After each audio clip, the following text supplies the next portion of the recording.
ఇవాల్టి వార్తల వాస్తవాల్లో మనతో బీఆర్ఎస్ పార్టీ సీనియర్ నాయకులు డాక్టర్ దూదిమెట్ల బాలరాజు యాదవ్ గారు అండ్ రాజకీయ విశ్లేషకులు మొహమ్మద్ జమీలుద్దీన్ గారు. గుడ్ మార్నింగ్ అండి, వెల్కమ్ టు వార్తల వాస్తవాలు. Yes, Bhatti cinema utter flop. నిన్న ఉప ముఖ్యమంత్రి భట్టి విక్రమార్క హైదరాబాద్లో చెరువులు కుంటలు ఆక్రమణలపైన ఒక పవర్ పాయింట్ ప్రజెంటేషన్ ఇచ్చారు. సో దాంట్లో పూర్తిగా అవాస్తవాలే చెప్పారు అనేది సర్వత్రా అభిప్రాయం వ్యక్తమవుతుంది. ఎందుకంటే 2014ని క్రైటీరియా తీసుకున్నారు, 2014 నుంచి 2023 వరకు. సో నిజంగా చెప్పాలనుకుంటే ఉమ్మడి ఆంధ్రప్రదేశ్ 1956 నుంచి 2014 వరకు చెప్పాలి కదా.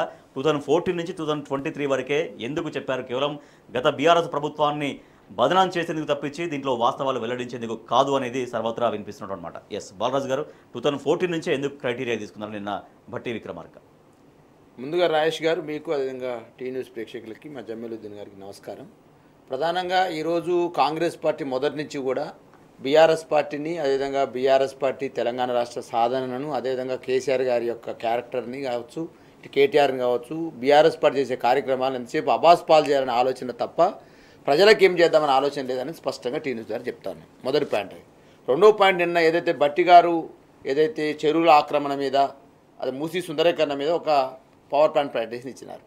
వాస్తవానికి భట్టి గారు అంటే మాకు గౌరవం, ఎందుకంటే వారు చదువుకున్న వాళ్ళు, కొంచెం ఫస్ట్ నుంచి కూడా గెలుస్తున్న వాళ్ళు, ప్రజలలో మమేకం అవుతున్న వాళ్ళు. కానీ ఈ మధ్యన ఆయన ఒకటి రేవంత్ రెడ్డి చూసినాక నేర్చుకున్నట్టుంది. అబద్ధాలు మాడకపోతే, ఇష్టం వచ్చినట్టు బూతులు మాట్లాడకపోతే నేను కూడా ముఖ్యమంత్రిని కానేమనేటువంటి ఒక ఫోబియా పట్టుకున్నట్టుంది. అందుకనే ఈ మధ్యకాలం అబద్ధాలు మాట్లాడము, బూతులు మాట్లాడడం భట్టి గారు కూడా ఈ మధ్య నేర్చుకున్నట్టు కనపడతా ఉంది. వాస్తవానికి రాజేష్ గారు వాస్తవంగా 920 చెరువులు అని చెప్పేసి భట్టి విక్రమార్క గారు హైదరాబాద్ పరిధిలో ఉన్నాయని చెప్పినారు. వారు చెప్తే ఏం చెప్పినారు? 1950 నుంచి 2014 వరకు మా కాంగ్రెస్ పార్టీ అనేక సంవత్సరాల అధికారంలో ఉన్నది. 225 చెరువులు ఆక్రమణకు గురైనాయి. అదేవిధంగా 196 చెరువులు పాక్షికంగా అప్పుడు గురైనాయి 2014 లోపల అని చెప్పినారు. కానీ వాటికి సంబంధించిన వివరాలు కానీ, వాటికి సంబంధించిన ఆక్రమణలు కానీ బయట పెట్టలేదు. కానీ 2014 తర్వాతకి వాస్తవానికి 24 చెరువులు 27 చెరువులు ఏదో ఆక్రమణకు గురైని చెప్పినారు. పాక్షికంగా 127 చెరువులు అని చెప్పినారు. కానీ వాటికి సంబంధించిన వివరాలు మాత్రం చెప్పినారు. నేను ఏమంటున్నానంటే, మరి 2014 కంటే పూర్వం, అంతకంటే ముందు ఈసారి ఇవాళ నేను చెప్తాను, 75 సంవత్సరాలు ఈ తెలంగాణ రాష్ట్రంలో పరిపాలన మొదలైతే ఈ 75 సంవత్సరాలు అత్యధిక కాలం కాంగ్రెస్ పార్టీ అధికారంలో ఉంది. ఎవరు లేరు. టీడీపీ ఒక చంద్రబాబు నాయుడు ఒక 9 ఏళ్ళు ఉన్నాడు, ఎన్టీఆర్ గారు ఒక 6 ఏళ్ళు ఉన్నారు, కేసీఆర్ గారు ఒక 10 ఏళ్ళు ఉన్నారు. మిగతా కాలం అంతా కూడా కాంగ్రెస్ పార్టీ ఉంది. మరి ఇవాళ కొత్తగా ఆక్రమణలు ఇవ్వాలి ఏమైనట్టు, చెరువుల ఆక్రమణలు ఇవ్వాలి జరిగినట్టు, ఆక్రమణ అంతకుముందు లేనట్టు అని చెప్పేసి మాట్లాడుతూ 2014 తర్వాత నుంచి హైదరాబాద్కు ఫ్లోటింగ్ అనేది జనం చాలా విపరీతంగా పెరిగింది. అంటే వేరు రాష్ట్రాల వాళ్ళు ఇక్కడికి వచ్చి ఉండడం, వేరు ప్రాంతాల నుంచి ఇక్కడికి వచ్చి ఉండడం, తద్వారా హైదరాబాద్ నగరం అనేది మరింతగా విస్తరించబడింది. తద్వారా సరే జరిగిన పరిణామాలు అది కూడా పట్టా భూములు అధికారుల పర్మిషన్ తోటి జరిగినవే. కానీ మీరు అన్నట్టుగా 2014 బిఫోర్ అనేది జరిగినాయని చెప్తున్నారు తప్పించి ఎక్కడెక్కడ జరిగినాయి, ఎంతెంత జరిగినాయి అనేది చెప్పలేకపోతున్నారు అనేది, చెప్పట్లేరు అనేది. ఇప్పుడు రాజేష్ గారు 2014 కంటే ముందు 225 చెరువులు కబ్జా గురైన వారే చెప్పినారు. ఆ 225 చెరువులకు సంబంధించినటువంటి కబ్జా గురైనటువంటి వివరాలను బయట పెట్టమని చెప్పేసి ఇలా భట్టి గారిని టీ న్యూస్ ద్వారా విజ్ఞప్తి చేస్తా ఉన్నా. 196 చెరువులు పాక్షికంగా కబ్జా అని చెప్పి వారే చెప్పినారు. వాటి వివరాలు కూడా బయట పెట్టాల్సిన అవసరం ఉంది. 100% ఇవాళ అక్కసుతోటి ఏదో బీఆర్ఎస్ పార్టీని బదనాం చేయాలనే ఆలోచనతో చేస్తూ ఉన్నారు. నేను ఇవాళ టీ న్యూస్ ద్వారా మిమ్మల్ని అడిగేది ఒకటి, ఇవాళ భట్టి గారిని, ఇవాళ మీరు ఏదైతే చెప్తా ఉన్నారో అత్యధిక కాలం కాంగ్రెస్ పార్టీ పరిపాలన చేసింది. మేము ఉన్నది 10 సంవత్సరాల కాలమే. ఆ 10 సంవత్సరాల కాలం కూడా ఆ నిజాం కాలంలో కావచ్చు, తదనంతరం తెలంగాణలో కావచ్చు రాజేష్ గారు, గొలుసు కట్టుల చెరువుల నిర్మాణం ఏదైతే ఉందో, గొలుసు కట్టుల ద్వారా ఏదైతే నీరు పారగల ఏదైతే ఉందో దాన్ని పరిరక్షించిన ఆలోచన కేసీఆర్ గారు, మా ఐటీ మినిస్టర్గా ఉన్న మున్సిపల్ మినిస్టర్ ఉన్న కేటీఆర్ గారు ప్రయత్నం చేశారు. కాబట్టి చెరువుల సుందరీకరణ చేసినాం. చెరువుల సుందరీకరణతో పాటుగా ఆక్రమణకు గురి కాకుండా చెరువుల బౌండరీస్ చేసినాం. ఇవాళ కుకట్పల్లి చెరువు పోయి చూడండి, మీరు సరూర్నగర్ చెరువు పోయి చూడండి, ఉప్పల్ చెరువు పోయి చూడండి. ఇవన్నీ కూడా బ్యూటిఫికేషన్ కావచ్చు, వాటికి సంబంధించిన పరిధిల నియంత్రణ కావచ్చు, ఆక్రమణకు గురి కాకుండా ఎవరు దీనికి ఫెన్సింగ్ ఏర్పాటు చేసారో ఇలా భట్టి గారు ఆలోచన చేయాల్సిన అవసరం ఉంది. ఇలా అనవసరమైనటువంటి విషయాలను బయట తీసుకొచ్చి బీఆర్ఎస్ పార్టీని, కేటీఆర్ గారిని, కేసీఆర్ గారిని బదనం చేస్తేనే నా కాంగ్రెస్ పార్టీలో నేను రేవంత్ రెడ్డి కంటే ముందుంటానని ఆలోచన చేస్తే మాత్రం భట్టి గారు విఫలం కాక తప్పదు. రైట్ జమీలుద్దీన్ గారు, సో నిన్న భట్టి విక్రమార్క గారు ఇచ్చినటువంటి పవర్ పాయింట్ ప్రెజెంటేషన్లో చాలా వరకు నీటితో నిండిన చెరువుల్ని చూపించారు ఆయన. అంటే 2023 వరకు 2014 బిఫోర్ ఏమో అసలు నీళ్ళే లేనటువంటి ప్రాంతంలో 2023 చూపించినటువంటి విజువల్స్లో చాలా చెరువులలో నీళ్లు ఉన్నాయి. అంటే నీళ్లు చెరువులకు రావడం కోసం ఒక మంచి సిస్టాన్ని ఏర్పాటు చేసింది ప్రభుత్వం, గత బీఆర్ఎస్ ప్రభుత్వం అనేది ఆయన చెప్పగానే చెప్పినట్టు, అంగీకరించగానే అంగీకరించినట్టు అనేది. సో నిజంగా హైదరాబాద్లో చెరువులు కుంటల ఆక్రమణలకు గురయ్యాయంటే బిఫోర్ నుంచి కూడా చెప్పాలి కదా, ఆ లెక్కలు ఎందుకు దాచారు అనే ప్రశ్నలకు సమాధానం ప్రభుత్వం దగ్గర ఏం కనపడుతోంది? వాస్తవంగా నిన్న భట్టి విక్రమార్క గారు పెట్టిన ప్రెస్ మీట్ కేవలం బీఆర్ఎస్ పార్టీ మీద బురద చల్లడానికి పెట్టిందే తప్ప ఆయన కొత్తగా చెప్పింది ఏం లేదు, ఆయన కొత్తగా పవర్ పాయింట్ ప్రజెంటేషన్లో చూపెట్టింది కూడా ఏమీ లేదు. వారు చేసినటువంటి ప్రెస్ మీట్ చూసినట్టయితే మనకు ఆ విషయం అర్థమవుతుంది. ఇప్పుడు చెరువులు కుంటలు అంటే ఒక హైదరాబాద్లోనే లేవండి, చెరువులు కుంటలు యావత్ తెలంగాణ వ్యాప్తంగా కూడా ఉన్నాయి. వాస్తవంగా ఆంధ్రప్రదేశ్ అంటే 1956లో ఆంధ్రప్రదేశ్ రాష్ట్రం ఏర్పడ్డ తర్వాత ఏదైతే అంతకుముందు ఉన్నటువంటి మహకుమయ ఆప్పాషి అందరు అంటే ఇరిగేషన్ డిపార్ట్మెంట్ దాన్ని రెండుగా విభజించి మేజర్ ఇరిగేషన్ అని మైనర్ ఇరిగేషన్ అని చెప్పి తయారు చేసి ఈ చెరువులు కుంటలన్నీ కూడా మైనర్ ఇరిగేషన్ కింద పెట్టేసి వీటికి రూపాయి నిధులు కూడా కేటాయించకుండా అసలు ఈ చెరువులు కుంచుకోపోవడానికి దీనికి రిపేర్ చేయకుండా వీళ్ళకి ఏదైతే నీళ్లు రావడానికి ఉండే కాలువలు బయటికి పోవడానికి ఉండే కాలువలు మత్తడులు కట్టలు రిపేర్ చేయకుండా ఈ చెరువులను భ్రష్టు పట్టించిందే ఈ రాష్ట్రాన్ని అత్యధిక కాలం ఏలినటువంటిది కాంగ్రెస్ పార్టీ. ఆ తర్వాత వచ్చినటువంటి తెలుగుదేశం పార్టీ కూడా వాళ్ళని పాపం తక్కువ కట్టుకోలేదు. వాళ్ళు కూడా తెలంగాణలో ఉన్నటువంటి ఈ చిన్న నీటి వనరులన్నీ కూడా ముంచేసి, ఎందుకంటే ఆంధ్రాలో ఈ సిస్టమ్ లేదు, చెరువుల సిస్టమ్ ఆంధ్రాలో లేదు. వాళ్ళకి ఎంతసేపు నదులు కాలువలు పెద్ద ప్రాజెక్టులు అంటే శ్రీశైలం నాగార్జున సాగర్ ఈ ప్రాజెక్టుల నుంచి నీళ్లు తీసుకున్నారు. కాబట్టి మన దగ్గర కాకతీయుల కాలంలో నిర్మించినటువంటి గొలుసుకట్టు చెరువులు, ఆ తర్వాత కుతుబ్ షాహీలు, ఆ తర్వాత ఆసఫ్ జాహీలు వీళ్ళు ఎవరున్నా కానీ చెరువులను పరిరక్షించారు. వీళ్ళు నిన్న కేవలం హైదరాబాద్కు పరిమితం కావడం లేదు. ఈ విషయాన్ని గమనించినటువంటి ఉద్యమ నాయకుడు గారైన కేసీఆర్ గారు మనం ముందు చెరువులను తీసుకోవాలని చెప్పి ఫస్ట్ ఫేజ్ 2014లో అధికారంలోకి రాగానే మిషన్ కాకతీయ పేరు మీద చెరువుల పునరుద్ధరణ కార్యక్రమం చేపట్టి మొత్తం తెలంగాణ వ్యాప్తంగా ఉన్నటువంటి చెరువులన్నీ కూడా రామచంద్రాపురం సంబంధించిన డెవలప్ చేయడం జరిగింది. 2014లో ఇంకా ఇంతవరకు ఉండే అంటే దాంట్లో మొత్తం చెరువు అంతా పూడికతో అలా ఉండే, కానీ టోటల్గా ఇదంతా క్లియర్ చేయడం వల్ల వచ్చినటువంటి నీళ్లు కూడా మనం చూస్తున్నాం 2023లో. సో ఇది బట్టి విక్రమార్క గారు నిన్న పవర్ పాయింట్ ప్రెజెంటేషన్ లో చూపించినటువంటి ఒక అయితే ఫోటో. వీళ్ళు ఒక మాటను ఏం ముందుకు తీసుకుపోతా ఉన్నారు అని అంటే ఈ చెరువుల దగ్గర ఇల్లు కట్టుకున్న వాళ్ళంతా కూడా వీళ్ళు దొంగలు భూములను ఆక్రమించుకొని కట్టుకున్నారని చెప్పి ఒక నరేటివ్ ను క్రియేట్ చేసే ప్రయత్నం చేస్తున్నారు. వాస్తవంగా చెరువులో 2-3 ప్రాంతాలు ఉంటాయి. మొదటిదేమో చెరువు శిఖం అంటాం. చెరువు శిఖం అన్నది ఏంటిది అని అంటే ఎండాకాలంలో కూడా నీళ్లు నిల్వ ఉండేటువంటి ప్రాంతం. అది 100% ప్రభుత్వ భూమి అయి ఉంటుంది. కొన్ని అక్కడక్కడ ప్రైవేట్ భూములు కూడా ఉన్నాయి. మిగతాది ఏదైతే ఇలా వీళ్ళు బఫర్ జోన్ ఆక్రమణ ఎఫ్టీఎల్ ఆక్రమణ అంటారో ఇది ఆక్రమణ కాదు. ఎందుకంటే అవి పట్టా భూములు. అందులో మీకు నిర్మాణం చేసే అనుమతి చట్ట ప్రకారం లేదు, కానీ అది పట్టా భూములు, అవి గవర్నమెంట్ భూములు కావు. దాన్ని ఆక్రమణ అనడానికి లేదు. అక్రమ నిర్మాణం అనొచ్చు మీరు, కానీ చెరువులో ఆక్రమణ అనడానికి లేదు. అది మీకు శిఖంలో నిర్మాణం జరిగితే మాత్రం అది పక్కా ప్రభుత్వ భూమి. కానీ ఇవాళ ఎఫ్టీఎల్ అనేది పట్టా ల్యాండ్. ఆ పట్టా ల్యాండ్ను ఏదైతే కేవలం వ్యవసాయానికి వాడాలి, వ్యవసాయేతర అవసరాలకు వాడద్దు. దాన్ని వ్యవసాయేతరాలకు వాడడానికి అంటే రెసిడెన్షియల్ అండ్ కమర్షియల్ జోన్లుగా కన్వర్ట్ చేసింది ఎవరు? ప్రభుత్వ అధికారులు కన్వర్ట్ చేశారు. దాని తర్వాత ఉండేది బఫర్ జోన్. ఆ బఫర్ జోన్లో కానీ ఎఫ్టీఎల్లో కానీ ప్లాట్లు రిజిస్ట్రేషన్ చేసింది ఎవరు? రిజిస్ట్రేషన్ డిపార్ట్మెంట్ వాళ్ళు చేశారు. ఈ గ్రామ పంచాయతీ వాళ్ళు మున్సిపాలిటీ వాళ్ళు పర్మిషన్లు ఇచ్చారు. ఇవన్నీ చేసి అక్కడ నిర్మాణం చేసుకుంటే ఇవాళ ఆ నిర్మాణం చేసుకున్న వాళ్ళను దొంగలుగా చిత్రీకరించడం అనేది తప్పు. రెండోది ఏంటంటే అసలు చెరువుల యొక్క ఉద్దేశం ఏంటిది అన్నది గమనించకుండా ఈ రోజు కూడా వాళ్ళు మ్యాపులు చూపెడుతున్నారు, కానీ ఇక్కడ వరకు ఎఫ్టీఎల్ ఉన్నది, ఇక్కడ వరకు బఫర్ జోన్ ఉన్నదని చెప్పి వాళ్ళు ఇప్పటికి కూడా డిమార్కేషన్ చేయలేదు. అది వెంటనే డిమార్కేషన్ చేయాలి. అసలు ఏ పరిస్థితుల్లో అక్కడ నిర్మాణాలు చేయాల్సి వచ్చింది? ఇవాళ చెరువులు ఏదైతే వీళ్ళు చెప్తా ఉన్నారో ఆ చెరువుల బఫర్ జోన్లు ఎఫ్టీఎల్ ఫిక్స్ చేసి ఎన్ని వేల ఎకరాలకు వీళ్ళు నీళ్లు ఇవ్వదలుచుకున్నారు. ఈ అంటే మనకు ఉస్మాన్ సాగర్ హిమాయత్ సాగర్ తప్ప తాగునీటికి కూడా హైదరాబాద్లో ఉన్న ఏ చెరువు ఉపయోగపడనప్పుడు ఇవాళ ఈ చెరువులన్నీ ఆక్రమణకు గురి అయిపోయినాయి. అది ఈ 10 సంవత్సరాల కాలంలోనే జరిగిందని చెప్పడం ఏదైతే ఉందో ఇది కేవలం రాజకీయ దురుద్దేశంతో కూడుకున్నది తప్ప వీళ్ళకి చెరువుల పునరుద్ధరణ మీద చిత్తశుద్ధి లేదు. వీళ్ళను ఏదో చెరువులను కాపాడాలి, వ్యవసాయం పెంచాలన్న ఆలోచన కూడా ఈ ప్రభుత్వానికి లేదు. సో ఇక గుండె చెరువే హెచ్ఎండిఏ పరిధిలోని మొత్తం చెరువుల సర్వే చేసేందుకు ప్రభుత్వం సిద్ధమవుతుంది. అయితే ఇక్కడే జనం భయభ్రాంతులకు గురవుతున్నారు. సో ఇక్కడ నుంచి ఏమన్నా చెరువులు కబ్జా కాకుండా లేకపోతే కుంటలు కబ్జా కాకుండా కాపాడడం ఒక అంశం, కానీ ఇప్పుడు సర్వే చేసి అసలు మమ్మల్ని ఇక్కడ ఉంచుతారా, మమ్మల్ని ఇక్కడి నుంచి వెళ్ళగొడతారా అన్నటువంటి భయాందోళనలు సర్వత్రా కనిపిస్తున్నాయి. ఎస్ బాలరాజు గారు, సో జనం భయానికి ఎవరు భరోసా, ఎవరు నమ్మకం ఇవ్వాలి, వాళ్ళ జనానికి ఎవరు ఒక విశ్వాసం నింపాలి? ఇలా మూసీ రివర్ ఫ్రంట్ పేరుతోటి ఏదైతే ఈ తతంగం ఏదైతే ఉందో పేదవాళ్ళ గుండెల్లో బాధ నింపడం తప్ప ఈ పేద ప్రజలకు భరోసా ఇచ్చేటువంటి ప్రాజెక్ట్ కాదు ఇది. ఎందుకంటే గతంలో కూడా ఈ ప్రాజెక్టుని ఏర్పాటు చేయాలనే ఆలోచన కేసీఆర్ గారి నాయకత్వంలో, ఐటీ మినిస్టర్, మున్సిపల్ శాఖ మినిస్టర్గా ఉన్నటువంటి కేటీఆర్ నాయకత్వంలో జరిగింది. కానీ అదంతా ఒక సక్రమమైన పద్ధతిలో, ఎందుకంటే అప్పుడు పేదల్ని గృహాలు తరలించే ప్రయత్నం చేయలేదు. ఫస్ట్ చేయాల్సింది మూసీ సుందరీకరణ చేయాలంటే మూసీలో మురుగునీటి వ్యవస్థ శుద్ధిపరచాలి. మురుగునీటి వ్యవస్థ శుద్ధిపరచాలంటే ఏం చేయాలి? ఎస్టీపీల నిర్మాణం జరగాలి. కాబట్టి దానికి 31 ఎస్టీపీల నిర్మాణం చేయాలనే ఆలోచనతో 3,886 కోట్లని ఆ రోజు కేసీఆర్ గారి నాయకత్వంలో, కేటీఆర్ నాయకత్వంలో కేటాయించడం జరిగింది. తదనంతరం 6 ఎస్టీపీల నిర్మాణం అయిపోయింది. మిగతా దశలో ఉన్నవి అంతలో కాంగ్రెస్ గవర్నమెంట్ వచ్చింది. ఇవాళ ఒకవేళ మూసి సుందరీకరణ చేసే ముందు అసలు మూసి సుందరీకరణ ముందు మూసి నీళ్ళని మార్చాలి కదా, మురుగునీటి వ్యవస్థను మార్చాలి కదా. మురుగునీటి వ్యవస్థ మార్చాలంటే వచ్చే నాళాల పరిస్థితి ఏంది, ఆ నాళాల్లో పూడికతీత ఏంది, ఆ నాళాల నిర్మాణ ఆధునీకరణ ఏంది, ఇవన్నీ చేయకుండా ఓన్లీ పేదోళ్ళని మాత్రం వెళ్ళగొడతాం. దీన్ని మూసి సుందరీకరణ ఎట్టయితుంది అంటే ఇలా పేదవాళ్ళని బయటికి పంపించేసి, పేదవాళ్ళని ఇళ్ళని కూల్చి, పేదవాళ్ళని బతుకు బుగ్గిపాలు చేసి, పేదవాళ్ళని బయటికి పెట్టేసి ఇలా పెద్దవాళ్ళని కాపాడే ప్రయత్నం. ఆ పెద్దవాళ్ళు ఎవరు?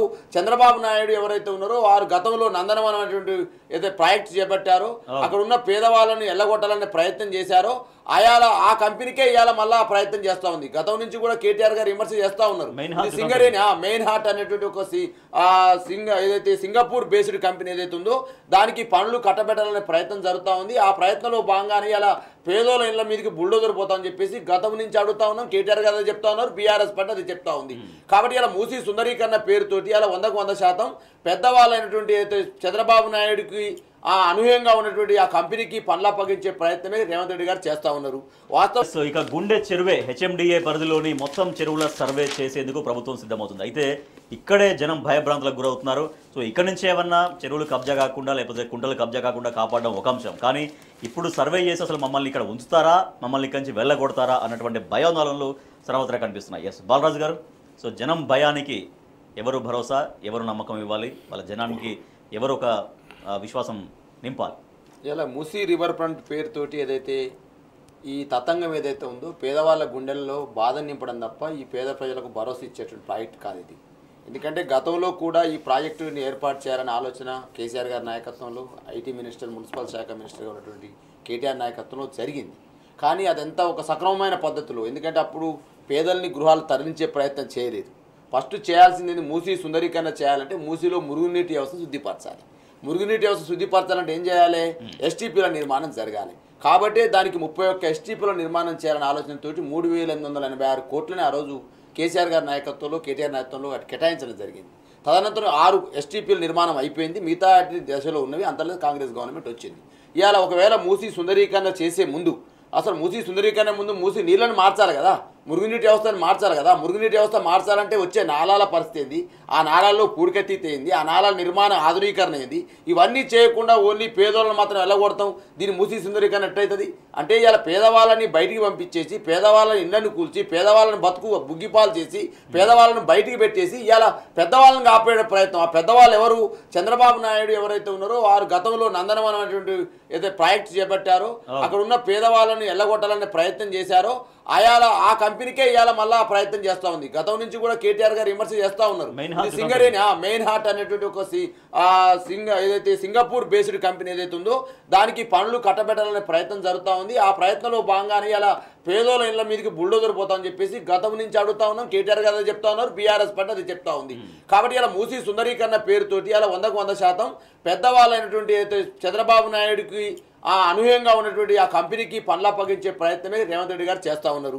వాస్తవానికి మొదట్లో 50,000 కోట్లు సరిపోతుందని వీరే చెప్పినారు. తదనంతరం లండన్లో పోయినాము, థేమ్స్ నదిని చూసినాం, అక్కడ కూడా మొత్తం సుందరీకరణ జరిగిందని చెప్పేసి దాన్ని 150,000 కోట్లకు పెంచారు. ఈ 150,000 కోట్ల రూపాయలు దేనికి జరుగుతుందో చెప్పలేరు. దీని మీద డిపిఆర్ లేదు, అంటే డీటెయిల్ ప్రాజెక్ట్ రిపోర్ట్ లేదు. దీన్ని సుందరీకరణ ఎడ చేస్తారో చెప్పట్లేదు. మురుగునీటి శుద్ధీకరణ చేస్తారో చేయలేదు. అలాగే రివర్ బెడ్ అంటే ఏందో నిర్వచనం లేదు. అది ఎఫ్టీఎల్ అంటే దాని నిర్వచనం లేదు. ఎఫ్ఆర్ఎల్ అంటే ఎఫ్ఆర్ అంటే ఫుల్ రిజర్వాయర్ లెవెల్ కావచ్చు, అదేవిధంగా ఫుల్ రివర్ లెవెల్ కావచ్చు, అదేవిధంగా దానికి సంబంధించిన బఫర్తో అనేది ఎన్ని మీటర్లు ఉంటుంది, ఎన్ని నిర్మాణాలు కూలగొడతారని లేదు. కొంతమంది పేపర్లో సోషల్ మీడియా రాస్తూ ఉన్నారు 4-5 లక్షల ఇళ్ళు దాకా కోల్పోయే అవకాశం ఉందని చెప్తా ఉన్నారు. అంటే సుమారు 54 కిలోమీటర్ల దీని యొక్క పొడవు ఉంటే 54 కిలోమీటర్ల దూరంలో ఉన్నటువంటి ఈ పొడవులో 4-5 లక్షల నిర్మాణం అని చెప్పేసి మాట్లాడుతూ ఉన్నారు. ఆ 4-5 లక్షల నిర్మాణం మీరు కూలగొడితే ఆ పేదలు ఎటుపోవాలి? సుమారు వీళ్ళు ఇయ్యాలుంచలేరు సార్. ఇలా వాస్తవంగా 15 సంవత్సరాలు 10 సంవత్సరాలు ఉంటే అదంతా కూడా వాళ్ళకు పట్టా అయిపోద్ది వాస్తవానికి. మరి 60-70 నుంచి నివసిస్తున్న వాళ్ళు ఉన్నారు. కాబట్టి అలా తెలంగాణ ప్రాంతానికి చెందిన పేదవాళ్ళని దొంగలుగా చిత్రీకరించి తెలంగాణ సంబంధించినటువంటి పేదలు ఎవరైతే గృహాల్లో నివసిస్తూ ఉన్నారో 60-70 నుంచి ఉంటా ఉన్నారో వాళ్ళందరినీ ఒక దోపిడీదారులుగా, అక్రమదారులుగా ఇవాళ కాంగ్రెస్ పార్టీ ముద్ర వేసి తెలంగాణ అంటేనే దొంగలు, దోపిడీదారులు అనేటువంటి ప్రయత్నం చేస్తూ ఉన్నారు. ఇవాళ కాంగ్రెస్ పార్టీ ఏం చెప్పదలుచుకుంటే చెరువులో ఆక్రమణ జరిగిందంటే తెలంగాణలో ఆక్రమణ చేస్తుందని చెప్పిరా. వాస్తవానికి కాంగ్రెస్ పార్టీ సుమారు 50 ఏళ్ళు అధికారంలో ఉంది. 50 ఏళ్ళు ఎవరినైనా ఇవాళ నీ పెత్తనం చేసింది ఎవరినైనా ఈ ప్రాంతంలో అనేక మంది ఆంధ్ర ప్రాంతం సంబంధించిన ముఖ్యమంత్రులు మీ పెత్తనం చేసి అనేక మంది రియల్ ఎస్టేట్ దోపిడీదారులు ఇలా ఆక్రమణ చేసి వాళ్ళకు ఒత్తాసు పలికింది కాంగ్రెస్ పార్టీ. కానీ ఇలా 100 గజాల్లో 50 గజాల్లో 60-70 సంవత్సరాలుగా అన్ని పర్మిషన్లతో రాజేష్ గారు ఇలా అదే జిహెచ్ఎంసీ పర్మిషన్ వాళ్ళకు వాటర్ ఫెసిలిటీ ఇచ్చింది, అదే జిహెచ్ఎంసీ వాళ్ళకు సివరేజ్ పర్మిషన్ ఇచ్చింది, అదే జిహెచ్ఎంసీ వాళ్ళకు విద్యుత్ పర్మిషన్ ఇచ్చింది, అదే జిహెచ్ఎంసీ వాళ్ళకు ఇల్లు కట్టుకోమని చెప్పేసి పర్మిషన్ ఇచ్చింది. వాళ్ళు 58-59 జీవాల్లో పైసలు కట్టిర్రు. ఇలా ఊళ్ళల్లో గుంట ఏదైతే 2-3 ఎకరాలు ఉంటే అమ్ముకొని వచ్చేసి ప్రజలు కట్టుకొని ఇల్లు కట్టుకుంటే ఆ ఇళ్ళని కూల్చేసి ఇవాళ వాళ్ళ మీద జులుం చేస్తుంది ఎవరు? కాంగ్రెస్ పార్టీ. వాళ్ళని ఇవాళ జులుం చేస్తుంది కాంగ్రెస్ పార్టీ, వాళ్ళని బయటకు వెళ్ళగొడుతుంది కాంగ్రెస్ పార్టీ, మళ్ళీ వాళ్ళని దోపిడిదారులుగా ఆక్రమణలుగా ఇలా చిత్రీకరిస్తుంది కాంగ్రెస్ పార్టీ. ఈ విధానం పైన బీఆర్ఎస్ పార్టీ ఖచ్చితంగా కొట్లాడుతున్న రాజేష్ గారు 100% కేటీఆర్ గారు, హరీష్ రావు గారు, మా బీఆర్ఎస్ జెండా ఒకటే విధానం. ఇలా పేదవాడికి అన్యాయం జరిగితే బీఆర్ఎస్ జెండా అండగా ఉంటుందనే ఆలోచనతో ముందుకు పోతా ఉన్నాం. రైట్. జమీలుద్దీన్ గారు, గతంలో చంద్రబాబు నాయుడు ఇక్కడ ముఖ్యమంత్రిగా ఉమ్మడి రాష్ట్రంలో ఉన్నప్పుడు నందనవనం పేరుతోటి మూసీని చేయాలని చూశారు, కానీ అప్పుడు ఆగిపోయింది. ఆ మెడపైన వేలాడే కత్తి అప్పుడు ఆగిపోయింది. ఇప్పుడు అదే బాటలో రేవంత్ రెడ్డి నడుస్తున్నారు తప్పించి దీంట్లో ఏదో బాగు చేయాలని కాదు, కానీ టోటల్గా ఒక కంపెనీకి దోచిపెట్టడం కోసమే, వాళ్ళ లబ్ధి చేకూర్చడం కోసమే, ఒక భారీ కుంభకోణానికి పాల్పడడం కోసమే అన్నటువంటి విమర్శలు వస్తున్నాయి. వాస్తవంగా వీళ్ళు మూసీ సుందరీకరణ, మూసీ రివర్ ఫ్రంట్ అన్నది ఒకటే ముందుకు పెడతా ఉన్నారు, కానీ ఒక మూసీ పరిరక్షణ అన్నది జరగాలి. మూసీ పరిరక్షణ జరగాలంటే మూసీలోకి నీళ్లు రావాలి. ముందు ఈ మురుగునీరు బంద్ కావాలి, మంచినీరు మూసీలోకి రావాలి. మంచినీరు రావాలంటే ఎక్కడి నుంచి రావాలి? మనకు ఎక్కడైతే వికారాబాద్ అడవుల్లో మూసి పుడుతుందో అక్కడ నుంచి రావాలి దామగుండం. అక్కడ ఉన్నటువంటి అటవీ ప్రాంతాన్నంతా కూడా నేవీ రాడార్ స్టేషన్ కొరకు ఇదే ప్రభుత్వం అప్పచెప్పి ఇవాళ చచ్చిపోయిన మూసిని మేము బతికిస్తామని చెప్పి చంపడానికి వీళ్ళే మందేస్తున్నారు. అక్కడ దామగుండంలో ఆ వికారాబాద్ అడవులన్నీ కూడా అక్కడ రాడార్ ఏర్పాటు చేసిన తర్వాత అక్కడ నుంచి అడవి ఖతమైపోతే అక్కడ నుంచి నీళ్లు వచ్చుడే బంద్ అయిపోతుంది. ఇక నీళ్లు వచ్చుడు బంద్ అయిపోయిన తర్వాత వీళ్ళు మూసిని ఏం చేయాలనుకుంటున్నారు అన్నది ఒక ప్రధానమైన ప్రశ్న. రెండోది, మూసి ప్రక్షాళన వేరు, మూసి సుందరీకరణ వేరు. ప్రక్షాళన అంటే అందులో రావాల్సినటువంటి ఏదైతే మురుగునీరు ఉన్నదో దాన్ని రాకుండా ఆ వ్యవస్థను ఏర్పాటు చేయాలి. ఆ వ్యవస్థను గతంలో ఉన్నటువంటి బీఆర్ఎస్ ప్రభుత్వం దాదాపు 32 STPలు అంటే సీవేజ్ ట్రీట్మెంట్ ప్లాంట్లను ఏర్పాటు చేసింది. దానిలో కొన్ని ఫంక్షనింగ్ అయినా, ఇంకా కొన్ని మొదలు కావాల్సి ఉంది. ఎందుకంటే ఈ 10 నెలల నుంచి వెళ్ళి ఆ ప్రాజెక్ట్ అంతా వీళ్ళు పండబెట్టారు కాబట్టి అది ముందుకు పోతలేదు. ఫస్ట్ చేయాల్సింది అది. మూడో అంశం ఏంటిది అని అంటే వీళ్ళు ఒక్కసారి ప్రక్షాళన జరిగిపోయిన తర్వాత సుందరీకరణ చేయాలని కూడా దానికి సర్వే చేయాలి. కానీ వీళ్ళు ఏం చేస్తున్నారు? అంతైనాక అంతైనాక పెళ్ళైనాక బాజా అంటారు ఊళ్ళల్లో. అంతే, అంతా మొదలు కూలగొట్టిన తర్వాత సర్వే చేస్తామన్నారు. ఇవాళ ఏదైతే వీళ్ళు సర్వే చేస్తామని చెప్పి నిన్న భట్టి విక్రమార్క గారు చెప్పారో ఈ సర్వే అన్నది మొదలు పెట్టుకొని అసలు రివర్ బెడ్ అంటే ఏంది డిఫైన్ చేయాలి, బఫర్ జోన్ ఎక్కడి వరకు డిఫైన్ చేయాలి. ఆ డిఫైన్ చేసి అందులో ఎన్ని ఇళ్ళు ఉన్నాయి, దానిలో పేదలు ఎన్ని ఉన్నాయి, పెద్దలు ఎన్ని ఉన్నాయి, పర్మిషన్లు ఉన్నాయి ఎన్ని, లేని ఎన్ని, ఇవన్నీ డిఫైన్ చేసిన తర్వాత వాళ్లకు పునరావాసం కల్పించాలి. వాళ్ళకు ఒక నష్టపరిహారం అనేది మూసీ బాధితులే కాదు, ఇప్పుడు హైదరాబాద్ ఎక్కడైతే చిన్న చిన్న కుంటలు ఉండేనో ఆ చుట్టుపక్కల జనం కూడా భయభ్రాంతులకు గురవుతున్నారు. ఎక్కడైనా అసలు మా అపార్ట్మెంట్స్ ఉంటాయా లేవా, మా ఫ్లాట్స్ మేము కష్టపడి కొనుక్కున్నాం, అసలు మేము ఇక్కడ ఉండాలా వద్దా, మా భవిష్యత్తు ఏంటి, దేనికైనా వీళ్ళు ఫస్ట్ సర్వే చేపడుతున్నారు. సర్వే చేపట్టిన తర్వాత ఇది అని నిర్ధారణ చేయాలి. అంటే ఇవాళ నిన్న భట్టి గారి స్టేట్మెంట్తో తెలిసింది ఏంటిది అని అంటే వీళ్ళకి సర్వేనే జరగలేదు. సర్వే జరగక ముందే నిన్నటి వరకు జరిగినటువంటి కూల్చివేతలు ఏవైతే ఉన్నాయో ఇవన్నీ కూడా అక్రమం. ఈ హైడ్రా పేరు మీద వీళ్ళు ఏదైతే గుండాగర్ది దాదాగిరి చేసిరో, అసలు నిన్న ఆర్డినెన్స్ తెచ్చే వరకు హైడ్రాకు చట్టబద్ధత లేదు, మీరు ఒక ఏజెన్సీ ఏర్పాటు చేసిరు. నిన్న కదా మీరు ఒక ఆర్డినెన్స్ తీసుకొని వచ్చిరు, దానికి హెచ్ఎండి మన జిహెచ్ఎంసీ యాక్ట్కు సవరణ చేస్తూ మీరు ఏదైతే ఆర్డినెన్స్ తీసుకొచ్చిరో అప్పటి వరకు మీ హైడ్రాకు చట్టబద్ధత లేదు. చట్టబద్ధత లేని హైడ్రా, సర్వే లేని గవర్నమెంట్, ఏది లేకుండా పోయి ఏకాఏకిన బుల్డోజర్లు పెట్టి ఏదైతే ఇండ్లు కూలగొట్టిందో ఇదంతా అక్రమం అన్నది వీళ్ళ స్టేట్మెంట్తోనే తేలిపోతా ఉన్నది. సరే, ఇప్పటికైనా వీళ్ళు సర్వే చేస్తే చాలా సంతోషం. ఇందులో ఏంటిది 1,50,000 కోట్ల రూపాయలు ఏదైతే వీళ్ళు టార్గెట్గా పెట్టుకున్నారో ఇందులో ప్రైవేట్ కంపెనీలకు దోషిపెట్టాలి, అందులో పర్సంటేజీలు తీసుకొని ఢిల్లీకి మూటలు పంపాలి. అదంటే మూసీ లెక్కలు చెప్పడం కోసమే ఢిల్లీకి 100%. ఇది 23వ ముఖ్యమంత్రి గారు ఢిల్లీకి పోయారు. ఏం పనికి పోయారు? అక్కడ నుంచి 23 రూపాయలు కూడా ఢిల్లీ నుంచి తీసుకురాలేకపోయారు. నిన్న అమిత్ షా గారితో కూడా ఒక గంటనో సీక్రెట్ గా మాట్లాడుకున్నారట ముఖ్యమంత్రి గారు. మరి ఆయన ఉంటాడా, ఈ కాంగ్రెస్ పార్టీ ఇచ్చిపెట్టి బీజేపీలోకి పోతాడా అన్నది కూడా అసలు కాంగ్రెస్ వాళ్ళే పరిశానలో ఉన్నారు కాబట్టి అది కూడా బయటకు రావాల్సిన అవసరం ఉన్నది. రైట్. ఇక మూసీ ప్రాజెక్టు విషయంలో 1,50,000 కోట్లు మూసీ పాలు చేయడం కోసమే కాంగ్రెస్ ప్రభుత్వం పూనుకుంది. 6 గ్యారంటీలు ప్రజలకు చెప్పింది. ఆ పూర్తిగా వాటి నుంచి అటెన్షన్ మొత్తం పూర్తిగా డైవర్షన్ చేయడం కోసం మాత్రమే, వాళ్ళు ఇచ్చినటువంటి హామీలను పూర్తిగా పక్కకు పెట్టడం కోసం మాత్రమే ఆగమేఘాలపైన మూసీ ప్రాజెక్టు చేపడుతుంది తప్పించి దీంట్లో ఎవరికి ప్రజలకు ఉపయోగపడేది కాదు అనేది చాలా స్పష్టంగా అర్థమవుతుంది. ఎస్, ఇక కేసీఆర్ హయాంలో విజయవంతంగా ప్రక్షాళన జరిగింది. మూసీ ప్రక్షాళన అనేది కేసీఆర్ హయాంలో స్టార్ట్ అయింది. కానీ మూసీ సుందరీకరణ వేరు, మూసీ ప్రక్షాళన వేరు. మూసీ ప్రక్షాళన అంటే మూసీని క్లీన్గా ఉంచడం, మూసీకి మురుగునీరు మూసీ నదిలో ప్రవహించకుండా చూడడం. సో దానికోసం చాలా విజయవంతంగా అప్పుడు అనేక కార్యక్రమాలు రూపొందించి దాన్ని అమలు చేసి సక్సెస్ అయింది కేసీఆర్ ప్రభుత్వం అంటూ ఈ వార్త చూస్తున్నాం. ఎస్ బాలరాజు గారు, సో ఎస్టీపీల నిర్మాణం కావచ్చు, ఇవన్నీ చాలా విజయవంతమైన ఫలితాలు ఇచ్చాయనేది చూస్తున్నాం ఇక్కడ కథనం సారాంశంగా. వాస్తవమే 100% ఆ రోజు ఐటీ మినిస్టర్గా ఉన్నటువంటి పురపాలక శాఖ మంత్రి ఉన్న కేటీఆర్ గారి నాయకత్వంలో కేసీఆర్ గారి మార్గదర్శకంలో జరిగినటువంటి ఏదైతే ప్రక్షాళన ఏదైతే ఉందో ఆ ప్రక్షాళన ఇలా కనీసం కొనసాగింపు చేస్తే కాంగ్రెస్ పార్టీ మూసీ సుందరీకరణ కానీ మూసీ ప్రక్షాళన కానీ జరుగుతుంది, మూసీలో మురుగునీటి వ్యవస్థ సిద్ధం అవుతుంది. కానీ అటువంటి ప్రయత్నం చేయకుండా ఓన్లీ ఇల్లు కూలగొట్టడం కోసమే ఈ ప్రక్షాళన అన్నట్టు, ఇల్లు కూలగొట్టడం ఈ మూసీ సుందరీకరణ అని చెప్పి ప్రయత్నాలు చేస్తూ ఉన్నారు. వాస్తవానికి ఈ సుందరీకరణ వెనకాల, ఈ ప్రక్షాళన వెనకాల 100% దీంట్లో 1,50,000 కోట్ల రూపాయలు ఏదైతే ఇది కేటాయించారో 100% సుమారు కేటీఆర్ గారు చెప్పినట్టు 25 నుంచి 30,000 కోట్ల రూపాయలు ఇలా హర్యానా ఎలక్షన్స్ అయిపోయినాయి, జమ్మూ కాశ్మీర్ ఎలక్షన్స్ అయిపోయినాయి. రేపు జరగబోయే ఛత్తీస్గఢ్, మహారాష్ట్ర, ఢిల్లీ ఎలక్షన్ల కోసం ఈ ఫండ్ రైజింగ్ సంస్థగా ఇవాళ మూసీ సుందరీకరణ మారిందనే విషయం కూడా ఇలా చర్చ జరుగుతూ ఉంది. అదేవిధంగా హైడ్రా పేరుతోటి ఇలా పెద్దోళ్ళ ఇళ్ళని బెదిరించేసి ఇలా పేదోళ్ళ మీద పడడం ఏదైతే ఉందో ఇలా పెద్దోళ్ళని బెదిరించి ఫండ్ రైజింగ్ చేసుకున్నారు. హైడ్రా కూడా ఇదే తంతుగా జరిగింది. వాస్తవంగా రాజేష్ గారు వాస్తవంగా గతంలోనే ఈ సుందరీకరణ చేపడేటప్పుడు కేటీఆర్ గారి నాయకత్వంలో అనేక అంశాలని పరిశీలించి దేశవ్యాప్తంగా కూడా ఇలా రివర్ ఫ్రంట్ సంబంధించినటువంటి ఏదైతే ఉందో ఆ సుందరీకరణ జరిగింది. వాస్తవంగా నమామి గంగా ప్రాజెక్ట్ ఏదైతే ఉందో దేశంలో జరిగింది. ఇది ఉత్తరప్రదేశ్, ఉత్తరాఖండ్, జార్ఖండ్, బీహార్, బెంగాల్ ప్రాంతంలో ఉంది. దీనికి 40,000 కోట్లు పెట్టారు. 2014లో ప్రారంభించారు రాజేష్ గారు. వాస్తవానికి ఎందుకు ఫెయిల్ అయిందనే దాని మీద అప్పుడు కేటీఆర్ గారి బృందం స్టడీ చేస్తే మురుగునీటి శుద్ధి ప్లాంట్ నిర్వహణ లోపము, అదేవిధంగా మూతపడ్డ పైప్ లైన్ల ప్రాజెక్టులు ఏదైతే ఈ అంశం అదే కావచ్చు, సబర్మతి యాక్షన్ ప్లాన్ కావచ్చు.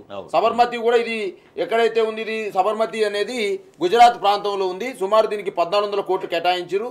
ఎందుకు ఫెయిల్ అయిందని కూడా చేసిరు. ఏది సివరేజ్ ప్లాంట్ నిర్మాణం. కాబట్టి అన్ని అంశాలను దేశంలో అనేక రకాల 9 సంబంధించిన రివర్ ప్లాంట్లకు సంబంధించి ఏదైతే శుద్ధీకరణ జరిగిందో ఆ నదీ జలాల సంబంధించిన శుద్ధి చేయాలని ప్రయత్నం చేసిరో అవన్నీ కూడా పరిశీలన జరిగింది కేటీఆర్ నాయకత్వంలో. పరిశీలన చేసిన తర్వాతకే 31 సివరేజ్ ప్లాంట్ ఏర్పాటు చేయడం జరిగింది. అదేవిధంగా సుమారు ఈ హైదరాబాద్ ప్రాంతంలో 1950 మిలియన్ల గానుల నీరు ఏదైతే మురుగునీరు విడుదలవుతా ఉందో ఆ మురుగునీరు శుద్ధి చేయకుండా మూసీ ప్రక్షాళన జరగదు. ఇలా మూసీ ప్రక్షాళన జరగాలంటే మురుగునీరు శుద్ధి చేయాలి. కానీ ఇల్లు కూడా కొట్టే తంతేంద్ర నాయన నేను అనుకుంటా ఉన్నా ఈ రాష్ట్రంలో రేవంత్ రెడ్డి గారి సర్కార్ ఏదైతే ఉందో, రేవంత్ రెడ్డి ముఖ్యమంత్రి పీఠం ఏదైతే ఉందో పిచ్చోని చేతిలో రాయిలాగా మారింది.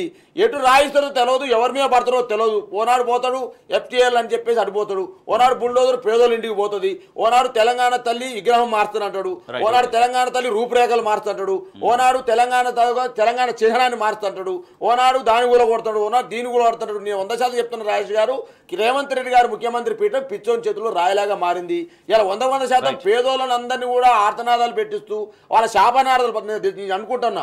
ఏ ముఖ్యమంత్రి కూడా ఇంత పెద్ద ఎత్తున తిట్టకపోవచ్చండి రాజేష్ గారు. ఆ తిట్టు వింటే చచ్చిపోవాలి రేవంత్ రెడ్డి. వాస్తవంగా ఏం మాట్లాడుతున్నారు? పేదల ఆర్తనాదాలు వింటా ఉన్నారా? పేదల బాధలు వింటా ఉన్నారా? 100 గజాలు 50 గజాలు ఉన్న ఇళ్లను గూలగొట్టి వాళ్ళ ఆర్తనాదాలు పెట్టి ఏం చేద్దాం అనుకుంటారు రేవంత్ రెడ్డి గారు? జమలుద్దీన్ గారు, మూసీ లెక్కల కోసమే ఢిల్లీకి ముఖ్యమంత్రి వెళ్ళినారని ఇప్పటిదాకా దాదాపుగా 24 సార్లు ఢిల్లీ వెళ్ళారంటే ఇక రాబోయే 5 ఏళ్లలో దాదాపుగా 125 సార్లు ఢిల్లీ వెళ్తాడు కావచ్చు ముఖ్యమంత్రి అంటూ కేటీఆర్ కామెంట్స్ చేశారు. కాంగ్రెస్ పార్టీకి ఓటేస్తే ఇక్కడ గెలిచిన ఎవరు ముఖ్యమంత్రి అయినా వీళ్ళు ఢిల్లీకి గులాములుగానే ఉంటారు అని చెప్పి ఎన్నికల ముందే అప్పుడు ఉన్నటువంటి తెలంగాణ వాదులందరూ కూడా కోడే కూసిరు. అయినా జనాలు సరే ఏదో ఈ మీడియా మేనేజ్మెంట్తోనో లేకపోతే ఈ రేవంత్ రెడ్డి ఎగిరెగిరి పడతా ఉంటేనో దాన్ని చూసి ఓట్లేసిరు. వాళ్ళు ఇచ్చినటువంటి 420 హామీలకు మోసపోయినరు. ఆ అబద్ధాల పునాదుల మీద ఈ ప్రభుత్వ నిర్మాణం జరిగింది. నిర్మించినటువంటి ప్రభుత్వం ఏదైతే ఉందో వీళ్ళు లెక్కలు చెప్పడానికి ఒక్కసారి, సంజాయిషీలు చెప్పుకోవడానికి ఒక్కసారి, PCC అధ్యక్షుని కొరకు ఒక్కసారి, మంత్రి పదవుల కొరకు ఒకసారి వీళ్ళు తెల్లారు లేస్తే అక్కడికి పోవడం. ఇవాళ రేవంత్ రెడ్డి గారి ముందు ఉన్నటువంటి 2 ముఖ్యమైన లక్ష్యాలు ఏంటిది అని అంటే, ఒకటి ఆయన మీద పార్టీ ప్రెషర్ ఉంది. నువ్వు ఇక్కడ తెలంగాణలో అధికారంలో ఉన్నావు, మాకు ఎలక్షన్ల కొరకు ఎప్పుడంటే అప్పుడు డబ్బులు సప్లై చేస్తావా లేదా అన్నది ఒక ప్రెషర్ అయితే, రెండో ప్రెషర్ ఆయనకు ఫ్యామిలీ నుండి కూడా ఉంది. ఎందుకనంటే ఈయన PCC అధ్యక్షుని చేయడం కొరకు అప్పుడు ఏదైతే స్వయంగా వీళ్ళ పార్టీ నాయకులు చెప్పినట్టు 50 కోట్ల రూపాయలు పార్టీకి ఇచ్చి PCC అధ్యక్షుడైందో ఆ డబ్బులు అరేంజ్ చేసింది వీళ్ళ ఫ్యామిలీ. అంటే వీళ్ళ అన్నదమ్ములు 4-5 ఎవరైతే ఉన్నారో. ఆ తర్వాత ఎన్నికల ఖర్చు అరేంజ్ చేసింది వాళ్ళు ఇప్పుడు మితితో సహా వాపసు అడుగుతున్నారు. కాబట్టి ఆ 4 బ్రదర్స్ కొరకు ఒక 4 సిటీ నిర్మాణం చేపట్టడం, ఆ 4 బ్రదర్స్ కొరకు ఒక 400 crores అన్న దోచిపెట్టడం, దాంతోపాటు ఈ కాంగ్రెస్ పార్టీ అధిష్టానం ఏదైతే ఉన్నదో వాళ్ళకి తీసుకుపోయి డబ్బులు సంస్థలు అప్పచెప్పడం, ఈ పని చెప్పడం, ఈ 2 లక్ష్యాలు ముందు పెట్టుకొని రేవంత్ రెడ్డి గారు ముందుకు పోతున్నారు తప్ప నేను ఎన్నికల్లో ఒక 420 హామీలు ఇచ్చున్నా, ఒక 6 గ్యారెంటీలు అని చెప్పినా, 6 గ్యారెంటీలకు చట్టబద్ధత కల్పిస్తా అన్న, అందులో ఒక ఫ్రీ బస్సు తప్ప ఏ ఒక్క హామీని కూడా నెరవేర్చలేదు. రేపు జనంలోకి ఏ ముఖం పెట్టుకొని పోతాం, ఇలా జనం తిడతా ఉన్నారు అన్న సోయి లేకుండా తన సీటు కాపాడుకోవాలనంటే ముందు పార్టీ అధిష్టానాన్ని మచ్చిగా చేసుకోవాలి. అదేవిధంగా ఇక్కడ ఫ్యామిలీని కూడా టెన్షన్ లేకుండా చేసుకోవాలంటే వీళ్ళకి దోషపెట్టాలి. కాబట్టి ఇప్పుడు ఈ 4th సిటీ అన్నది ఒక ప్రాజెక్టు, ఈ మూసి సుందరీకరణ అన్నది ఒక ప్రాజెక్టు, ఈ హైడ్రా పేరు మీద వసూళ్ల పర్వం, ఇవన్నీ చేస్తూ ఉన్నాడు. దీంతో ఆయనకు 2-3 లాభాలు కూడా జరుగుతూ ఉన్నాయి. అంటే ఒక డబ్బు లాభంతో పాటు ఆయనకి ఇంకోటి ఏంటంటే డైవర్ట్ చేయడంలో, ఇలా ఏ పత్రిక చూసినా ఏది చూసినా ఈ 420 హామీల మీద మాట్లాడకపోవడం, 6 గ్యారెంటీల చట్టబద్ధత ఏదని మాట్లాడకపోవడం, ఈ ప్లస్ ఈ ప్రభుత్వం మీద మనకు కనిపిస్తుంది 6 గ్యారెంటీల అమలుకు అడుగు ముందుకు పడలేదు. మూసీ కోసం మాత్రం ఆగమేఘాలపైన కూల్చివేతలు. 6 గ్యారెంటీలకు సంబంధించి చిన్న సర్వే కూడా జరగట్లేదు, కానీ యంత్రాంగం అంతా మూసీపై ముక్కుమ్మడి సర్వే. సో ఇట్లా టోటల్గా డైవర్షన్ మాత్రమే జరుగుతుంది. రేషన్ కార్డ్స్ అన్నది ప్రజలను మభ్యపెట్టారు. ఇప్పుడు మళ్ళీ ఏదో డిజిటల్ కార్డ్స్ అని అన్నారు. ఈ రేషన్ కార్డులకు అప్పుడే దరఖాస్తులు తీసుకున్నారు వీళ్ళు ప్రజాపాలన. దాని తర్వాత ఏం చేశారు, సెప్టెంబర్ 17 రోజు నుంచి మళ్ళీ రేషన్ కార్డులకు దరఖాస్తులు పెట్టుకోరన్నారు. అయిపోయింది సెప్టెంబర్ 17. మళ్ళీ మంత్రి గారు వచ్చి ఏం చెప్పారు, అక్టోబర్ 2 అన్నాడు. అక్టోబర్ 2 కూడా అయిపోయింది. ఇప్పుడు లేలే రేషన్ కార్డులు లేదు, మేము ఇదే ఇస్తామన్నారు. స్థానిక సంస్థల ఎన్నికలు జరిపే పరిస్థితి లేదు. వీళ్ళు ఏది కూడా గ్యారెంటీ అమలు చేయకుండా, హామీలు అమలు చేయకుండా, ప్రజా సంక్షేమాన్ని పట్టించుకోకుండా ఎంతసేపు ఎట్లా దోసుకోవాలి, ఆ దోసుకున్నది ఎట్లా దాచుకోవాలి, ఈ 2 లక్ష్యాలు మాత్రమే ముందుకు పెట్టుకొని ఈ ప్రభుత్వం, ముఖ్యమంత్రి గారు ముందుకు పోతున్నట్టు కనిపిస్తాం. రుణమాఫీ పూర్తయ్యాకే రైతు భరోసా కోసం రైతాంగం చాలా తీవ్రంగా ఎదురు చూస్తోంది. ఆల్రెడీ ఒక సీజన్ మొత్తం స్కిప్ చేసేసింది, ఎగ్గొట్టేసింది. కానీ ఇంకా కూడా రైతు భరోసా పైన స్పష్టత లేదు. అంటే రుణమాఫీ అయిన తర్వాతనే రైతు భరోసా అంటున్నారు. రుణమాఫీ అయ్యేది ఎప్పుడు బాలరాజు గారు? రుణమాఫీ అయ్యేది ఎప్పుడు అసలు? ఈ రుణమాఫీ అనేది మర్చిపోయినట్టు రైతాంగం అనేది కూడా, ఈ రైతు భరోసాను కూడా మర్చిపోయినరు. రైతు బంధు అనే దాని పేరు మార్చి రైతు భరోసా పెట్టి కేసీఆర్ గారు ఇచ్చే 10,000 కూడా ఇచ్చే పరిస్థితి ఉన్నది. అలా 100% తెలంగాణ సమాజం రైతాంగం గమనించాల్సిన, ఇది రైతు ప్రభుత్వమా రైతు వ్యతిరేక ప్రభుత్వం ఆలోచన చేయాలి. వాస్తవానికి వీళ్ళు చెప్పారు, మేము 42 లక్షల మంది రైతాంగాన్ని మీరు రుణమాఫీ చేస్తున్నామని చెప్పినారు. నిన్న రేవంత్ రెడ్డి గారు స్వయాన ప్రధానమంత్రి గారు మహారాష్ట్ర ఎలక్షన్లో మాట్లాడితే ప్రధానమంత్రి గారికి లేఖ రాశారు. ఆ ప్రధానమంత్రి గారు రాసిన లేఖలో కూడా మీరు చెప్పినారు, అయ్యా 42 లక్షల మందికి మేము ఇవ్వలేకపోయినాం, 22 లక్షల మందికి ఇచ్చినామని చెప్పినారు. అంటే 20 లక్షల మందికి ఎగ్గొట్టినామని రేవంత్ రెడ్డి గారు చెప్పినారుగా. మరి 20 లక్షల మంది రైతాంగానికి మీరు రుణమాఫీ ఎగ్గొట్టి ఏ విధంగా హరీష్ రావు గారు రాజీనామా చేయమంటారు, ఏ విధంగా హరీష్ రావు గారు క్యాంప్ ఆఫీస్ మీద దాడి చేస్తారు, ఏ విధంగా మా కేటీఆర్ గారు మాట్లాడితే కేటీఆర్ గారి మీద దుష్ప్రచారంతో వ్యతిరేక దాడి చేస్తారు. ఇవాళ మీరు రేవంత్ రెడ్డి గారు సమాధానం చెప్పాలి. ఇవాళ మీరే చెప్పి రుణమాఫీ మొత్తం చేసేసినామని మీరే చెప్పారు కదా. ఇలా ఎస్బీఐ అడిగినటువంటి ఏదైతే సమాచార హక్కు చట్టం ద్వారా ఎస్బీఐకి లేఖ రాశారు హరీష్ రావు గారు.